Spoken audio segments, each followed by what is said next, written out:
The launchpad here of the Conservative Party campaign in Harrow East constituency in London. The MP from here has been Bob Blackman. He's been MP for a while. Just how is he now conducting his campaign? Let's step in, take a look and have a chat. Mr. Blackman, it's the eternal question with constituencies, isn't it? Is it local factors at play or the national trend? Well, it's a mixture of both, isn't it? Because the reality is that a large number of people vote on who they want to be Prime Minister, who they want to be representing them nationally. But, very importantly, in an election, there's 650 individual elections taking place where people will choose their Member of Parliament. I've been the Member of Parliament for 14 years here. I've got a good track record of success and standing up for the local people. And I hope that come July the 4th, they will recognise that and seek to re-elect me as their Member of Parliament.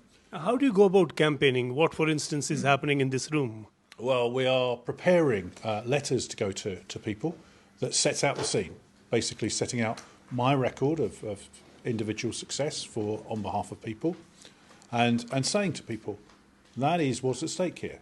I've represented people to the best of my ability for 14 years. And the alternative, whoever they vote for as an alternative, is someone that is untried, untested, and never been able to deliver anything for anyone. So they're putting that at risk. So if they want me to continue to represent them, they've got to vote for me. How do you reach out to the voters here? How many do you reach out to? Well, there are obviously a large number of voters. We've got a register of some 77,000 electors.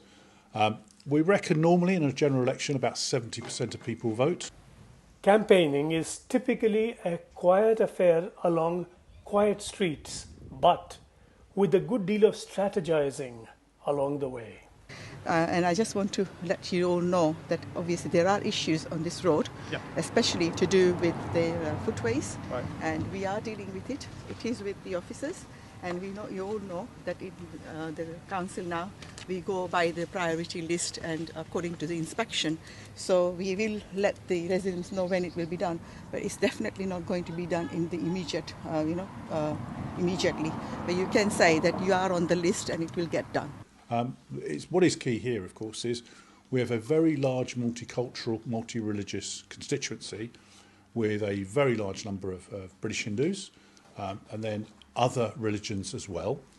Obviously, I am the foremost speaker on behalf of British Indians in the UK Parliament. That's a big demographic in this constituency.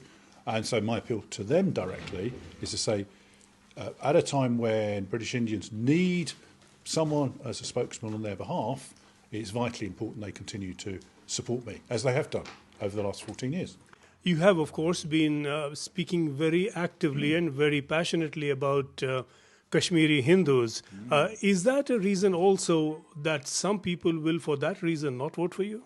Well, that's always possible. I mean, the reality is that I've been a champion of the Kashmiri Pandits and the Dogra community since back in 1992, when, of course, we had the exodus from the valley. I've always been one of those, been outspoken on their behalf. I'm the last serving MP to actually visit Srinagar and see at first hand the beauty of the valley and the opportunities that there are. So it is important for me that actually the community live together in Jammu and Kashmir and allow the Kashmir Pandits to go back and, if they want to restore their capability in that area. Now, for some people, that may be something they don't like. Frankly, I'm the sort of person that says, this is what I stand for, this is what I believe. If you like it, please vote for me. If you don't like what I have to say, we have to sort of agree to differ. Through the course of this campaign, how many voters will you actually meet? As many as possible. We'll be out. Put a number to it. Well, we'll be out morning, noon and night, talking to as many people as we possibly can. The key here is obviously the more people you speak to, the more chance you've got of success. Well, that's the name on the ballot paper. That's the name of the ballot paper. My name. Yeah. Or I should put none of the above. Well, that's equally a vote for Labour. Well, yes. That's the problem. I know. That's the issue. I'm sure you don't want that if you're, looking to. I mean, we've only got to look back to Tony Blair and what he did. That's right. Yeah, there you go. But, there you go. He That's should a have good been tried example. for war crimes. Well, exactly. So on the 5th of July, if you've done the wrong thing, you wake up and go, oh, we shouldn't have done that. and you'll regret it at leisure. Yeah, but Through the course of these many years as MP, how many of your constituents have you met? Well, I have dealt with 80,000 individual constituency complaints. Now, that's not necessarily meeting every single one, but that's in writing and taking up their issues.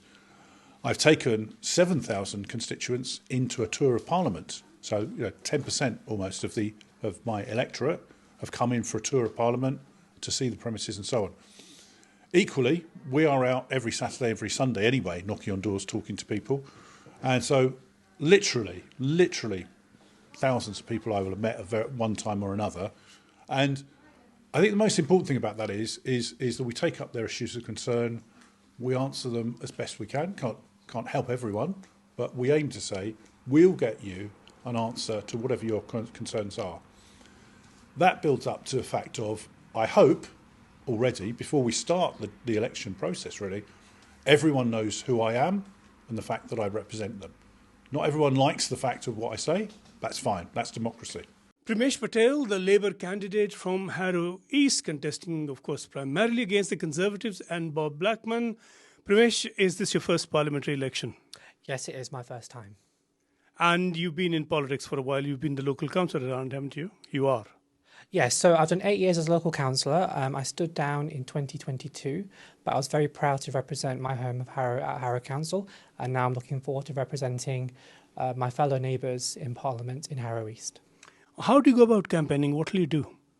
So we're out knocking on doors every single day. We have multiple sessions where we speak to residents.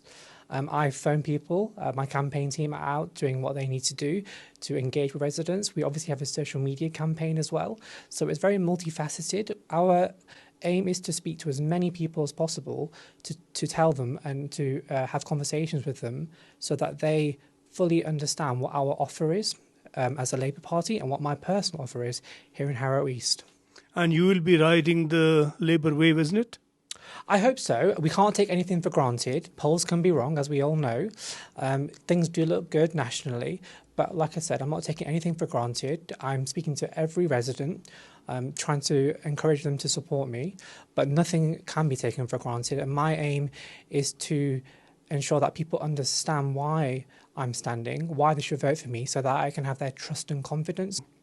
So I'm standing because Harrow East is my home. I live here, I socialise here, I work here, so it's very important to me to represent my home. I think after 14 years of Conservative rule, the United Kingdom is in an absolute mess. The Conservatives have crashed our economy, our bills have skyrocketed, and it's time for change, and only Labour offer that change. What would you do different from what, say, Bob Blackman is promising? So Labour have got an exciting offer for all residents in Harrow East, and I'm making that pitch to all voters here in Harrow East. So our first aim is to stabilise the economy.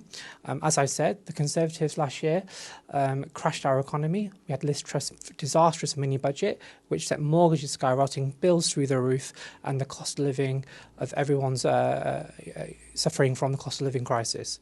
So for us, it's very important that we stabilise the economy so that we can invest in our public services, restore faith in our NHS, reduce crime with more police, and improve our schools which are crumbling.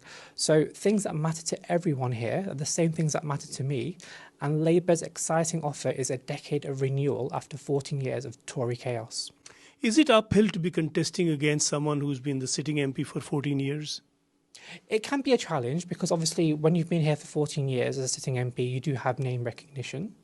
But the key thing that we're saying on the doorstep is that people do want to see that change, and what we're telling people is trust us this time to make that change for the country, so that the country can truly be better. Because we all think that Britain is an amazing place to live, it's an amazing place to work, it's in my view one of the best countries in the world, and we can achieve so much, and we can only achieve that with a Labour government.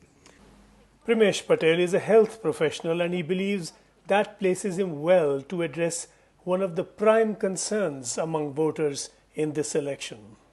Well, I've been a member of the Labour Party for 3 years now, and I'm back in Primesh because I know as a candidate for Harrow East he is more than credible. I've been out with him, I've canvassed with him, he used to work for the NHS, he has the experience, he has all the credentials, he's got what he needs to stand. And I would back him all the way, and I know he's going to get in. There are, of course, several other issues that a Labour candidate here will have to take on. There's a considerable minority population in this constituency. Is that a factor that you're tapping into in some way? Yes, I mean, Harrow East is I'm very lucky to live in Harrow East. It's one of the most diverse places in the United Kingdom. We have people of all faiths, races and backgrounds. I want to be an MP for everyone, an MP that unites people and our diverse communities. But of course, I'm reaching out to all those communities in different ways. I spent a lot of time in temples, mosques, synagogues, churches. I visited lots of cultural events, and that's very important to me. You know, we live side by side here in Harrow, and that's the wonderful thing about Harrow. And we want that to continue. We don't want people to divide us. We want to be one Harrow, united, and fight. And personally, I want to fight for Harrow East in Parliament so that we can, see the benefit of that Labour government here in Harrow East.